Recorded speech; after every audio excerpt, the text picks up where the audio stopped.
Gabing-gabi na nga mga mams, pero ginusto pa natin gumawa ng yema. At eto nga, gamitin natin tong Innovate Cookware natin. Inspired ito ng ating tiyahe na magaling gumawa ng ganitong uri ng pagkain. Shoutout sa'yo, Nanay Ella ng Ella Bellas. Condensed milk nga lang at roasted peanut ang gagamitin natin. Tingnan natin kung ma-achieve natin ito. Dahil sa cravings, ayan, tiis na naman tayo mga mams. Ayan, halu-haluin lang natin. Yun lang pagkakaalam ko, hahaluin lang ng hahaluin ito. Pero dahil nga may Innovate Cookware tayo, wala tayong problema kasi hindi siya idikit sa cookware natin. Ayan, sige, halo lang ng halo. Mukhang nakakangalay na naman to, mams. Saludo ako sa iyo, Nanay Ella. Mahirap pala itong ginagawa mo, pero pinalaki mo kami sa lutong bahay na yema. Kaya talaga naman, saludo kami magpipinsan sa iyo dahil sa iyo nakakatikim kami ng masarap na yema. Eto nga at ilalagay na natin itong roasted peanut.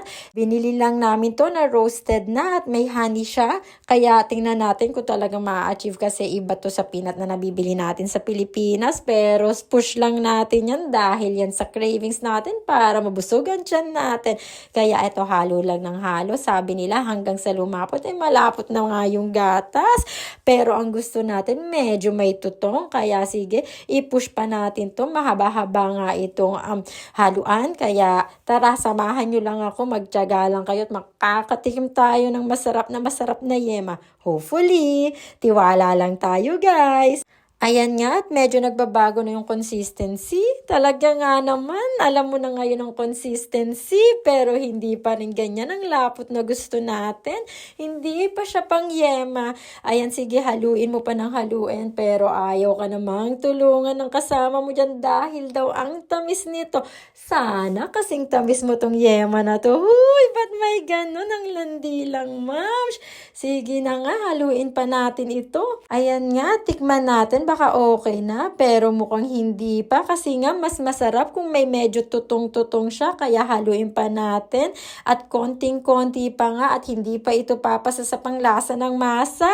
Kaya sige, konting tiis pa, kaya mo yan, sinusuportahan kita. Pagkatapos nito, malaki ang muscle mo, dinaig mo pa ang nag-gym at mukhang okay na nga. Ayan, tingnan nyo guys, pero parang hindi pa rin. Sige, haluin pa natin, mamaya hihingi na tayo ng tulong kasi nga ang hirap na niya haluin. Ayan, nakikita nyo naman, struggle na talaga tayo, mams. Galing pa tayo sa 12-hour shift, baka nakakalimutan mo, pero sige, dahil ginusto mo yan, kailangan mo yan tapusin hanggang dulo. Pangangatawan na natin to.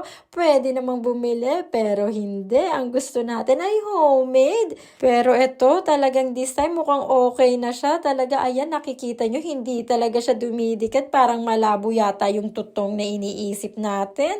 Ano ba, Innovate Cookware, ginalingan mo naman masyado. At eto nga, may nangungulit kanina sa likod ko. Titingnan natin kung tutulungan tayo maghalo, pero mukhang hindi. Magpatulong na nga lang tayo. Pag sinali natin, tingnan natin kung tutulungan tayo. Hindi ko alam kung tinutulungan tayo o tinitrip lang tayo. Tingnan nyo, may pasilip-silip pa sa camera. Kung tinulungan mo kaya ako, matapos na ako dito, pero hindi, mas gusto niyang tumingin sa camera. Ayan nga guys, sige, tingnan nyo, ang ganda ng lapot nito. Concentrate tayo sa yema, wag dyan sa tao sa gilid natin.